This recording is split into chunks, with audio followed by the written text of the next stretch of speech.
Arthur vous souhaite à toutes et à tous la bienvenue à cette nouvelle vidéo qui, comme le stipule l'introduction, va nous plonger une fois de plus au plus profond de nos racines ethnoculturelles. C'est un culte solaire que nous allons voir aujourd'hui, un culte olympien comme on les appelle aussi. Un des plus anciens d'Europe, voire le plus ancien. Les cultes solaires étaient très ancrés dans les traditions païennes de nos ancêtres les plus lointains, et ceci jusqu'à la nuit des temps.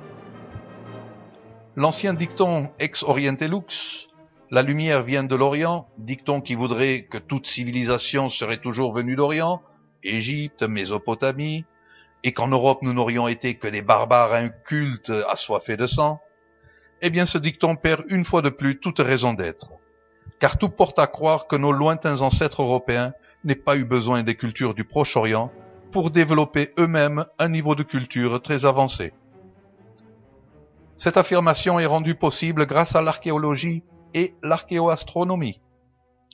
La lumière dans ce cas vient du nord donc, et non plus de l'est.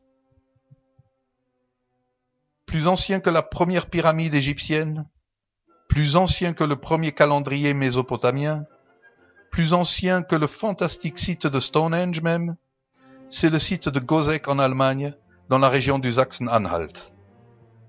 Ce site date de 4900 avant l'ère vulgaire. Il est donc très ancien. Il nous fait remonter en pleine période du néolithique européen, une époque où l'on situe les tout premiers mouvements de population indo-européenne. Ce temple de Goseck, tout comme le disque céleste de Nebra, que nous verrons ultérieurement, devrait enfin permettre une juste reconnaissance de la particularité et du génie de nos lointains ancêtres païens d'Europe. Il y a quelques 7000 ans donc, une population européenne a construit un temple solaire à Goseck. Comme son nom l'indique, ce temple permettait de mesurer les mouvements solaires. Il allait être utilisé pendant plus de 2000 ans. Il fut construit à l'aide de palissades disposées en forme de cercle avec des ouvertures à des endroits bien précis. Au moyen de ce cercle et de ces marques, nos ancêtres étaient en mesure de calculer de manière exacte les solstices d'été et d'hiver tels qu'on peut l'observer sur la photo. Au moment des solstices, pour quelqu'un se situant au centre du cercle, le soleil apparaissait juste dans l'axe des ouvertures de la palissade. L'une d'elles coïncidait avec le lever du soleil et l'autre avec le coucher du soleil. Les zones coloriées sur l'image indiquent donc le parcours visible du soleil durant toute la journée solsticiale.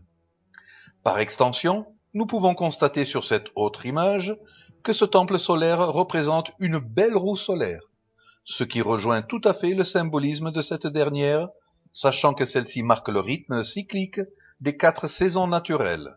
L'axe vertical indique les solstices et l'axe horizontal les équinoxes. De plus, en divisant chaque quart de cercle par 2, on obtient les marques pour les fêtes intermédiaires du cycle annuel, celles qui seront connues plus tard chez les Celtes comme Beltane pour le 1er mai, Lugnasat pour le 1er août, Samhain pour le 1er novembre et Imbolc pour le 1er février. La division de la roue solaire en sous-ensembles permet ainsi de générer un véritable calendrier, mais un calendrier de 360 jours et non de 365. C'est la géométrie même avec ses subdivisions de la roue solaire qui figure cette répartition en 360. Dans la palissade se trouvent justement 5 marques différentes des autres, marques qui correspondraient ainsi aux 5 jours intercalaires qui manquent pour compléter ce calendrier. Ces 5 jours intercalaires pourraient aussi représenter les jours nécessaires pour adapter le calendrier solaire à un possible calendrier lunaire. Se pose alors le problème des phases lunaires qui ne sont pas fixes d'un cycle annuel à l'autre. Ceci semble également avoir été résolu par les sages de Goseck. Cette problématique a survécu d'ailleurs dans notre calendrier moderne avec la fête de Pâques. Il faut se rappeler que cette fête ne tombe jamais à la même date d'une année à l'autre. Mais pourquoi ? L'explication est toute simple en fait. Car Pâques se célèbre lors de la première pleine lune qui suit l'équinoxe de printemps. Ceci prouve, soit dit en passant, que notre fête de Pâques n'est pas judéo-chrétienne mais bien d'origine païenne. Revenons-en à Goseck. Si on part maintenant sur la base de calcul d'une pleine lune au 21 mars, époque de l'équinoxe, le décalage des phases lunaires fera que l'année suivante, la pleine lune aura lieu un 9 avril. Et ce 9 avril, lui aussi est marqué dans le cercle par les anciens. Ceci démontre donc l'aspect lunisolaire de Gozek. Le cycle annuel basé sur la Lune pose encore un autre problème, qui est celui de la division en semaines. Faut-il considérer 7 jours ou bien une autre valeur? C'est l'analyse linguistique qui va nous donner la réponse. Car à l'origine, dans nos langues indo-européennes, ce n'est pas le chiffre 7 qui marque la fin d'un cycle, mais le chiffre 8. Ceci permet de comprendre pourquoi le chiffre suivant, le 9, est synonyme de nouveau. Cette relation entre neuf et nouveau, nouveau neuf, est présente dans presque toutes les langues européennes. Nein, new en anglais, neun, neu en allemand, new, nur en islandais, nueve, nuevo en espagnol, ainsi de suite. Le chiffre 9 est donc l'ouverture d'un nouveau cycle. Cette conception d'une semaine de 8 jours s'est conservée également dans nos langues européennes avec des expressions comme « on se voit dans une huitaine ». La semaine correspondant à la division du cycle annuel à Gozek serait donc de manière évidente celle de 8 jours. Les sages de ce peuple proto-germanique établirent ainsi non seulement un endroit de culte sacré sans précédent, mais aussi les bases d'un système de calcul des cycles naturels qu'on appellerait plus tard calendrier. L'idée qu'un temple puisse en même temps être un calendrier se retrouve en latin par exemple avec la parenté des mots comme tempus, le temps, et templum, le temple. Il existe donc une correspondance étymologique entre les deux notions, celle de temple et de temps du calendrier, un lien qui remonte à la nuit des temps.